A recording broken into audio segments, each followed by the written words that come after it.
So, when we last left our story, Agna had turned her back on the quest, choosing, what she knew over the unknown. Right.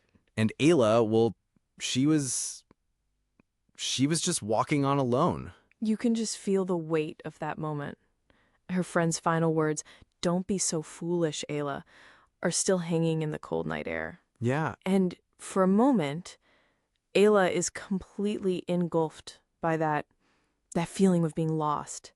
As the book says, she is again alone. But this is Ayla. And what does she do when she's alone? She doesn't just panic. Her culture is to think, to reflect. She starts searching for the meaning, the real reason for being in this unforeseen mess. And what's fascinating is that Agna is going through her own turmoil. Hmm. She's watching Ayla walk away, and she's filled with this mix of frustration, sadness, and anger. Mm-hmm. She even mumbles to herself, it's frustrating to walk on wrong roads. She feels her passion for the goal just slipping away. Right. And she says, and this is such a powerful line for anyone who's ever felt stuck. Oh? She quotes, "The longer you stay on the wrong road, the quicker you lose your passion for success." Meanwhile, Ayla is having her own deep dialogue with herself. She's grappling with the fear that they won't find anything, Right. but she starts to strengthen her mind, focusing on these empowering thoughts. She asks, what if the long, broken roads are actually leading us to the dance house? And that's the pivot. The thought that changes everything. She looks down at the very thing that caused all this trouble, the cracked, difficult, broken path, and she reframes it completely. Wow. Her inner voice asks, what if the broken roads and the misfortunes are the northern stars giving us directions to the right road? Chills, that is such a powerful shift in perspective. To see your biggest obstacle as your greatest guide. And she feels the wisdom in that so strongly that she actually stops. She does. She takes out her pen and diary to write it down, to capture that lesson before it can fade. And it's in that moment of stillness, right after she honors that wisdom, Yeah. that the universe seems to answer her. She hears something. At first she dismisses it. Maybe it's just the wind playing tricks on her tired mind. But she stands perfectly still, listening with everything she has. And there it is again. It's not the wind, it's music.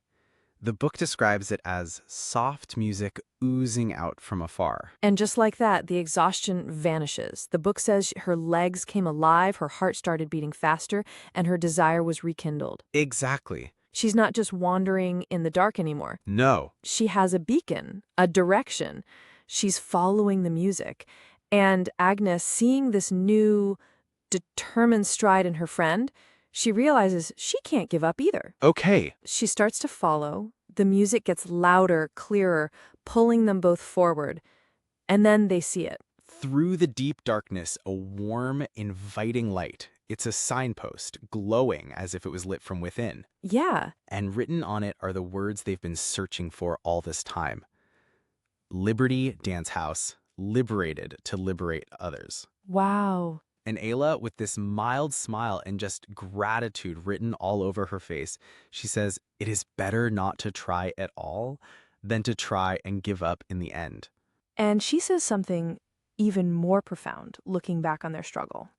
She says, we should in fact be thankful for the broken roads which led us straight to the dance house. It wasn't an obstacle. It was the way. So this discovery opens up a deep, honest conversation between them.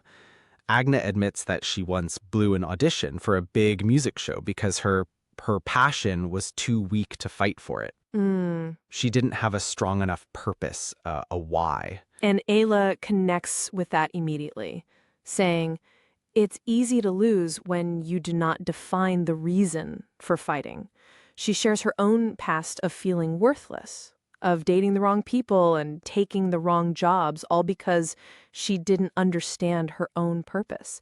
This journey has given them that clarity. It all clicks into place for them as they walk the final path to the dance house. The mood has completely changed.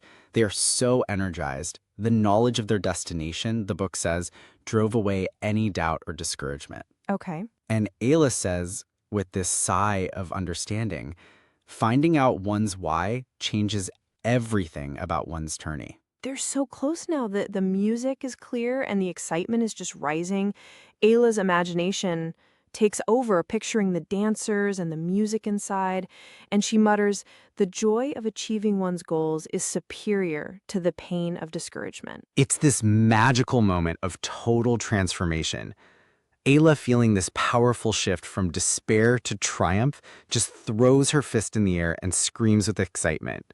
Yes, there are no mistakes, only lessons. They take a moment to tidy themselves up, spraying perfume, fixing their clothes. They are no longer just two girls looking for a party, No. but, as the book says, they are custodians of some important lessons. They are ready. Ayla looks at Aunt Agna, a huge, brilliant smile on her face, and says, "Here we go." Now, here's a question we'd like you to think about. Think about a broken road in your own life, a challenge, a failure, or a period of being lost. Looking back, can you see how it might have been a northern star guiding you to where you needed to be?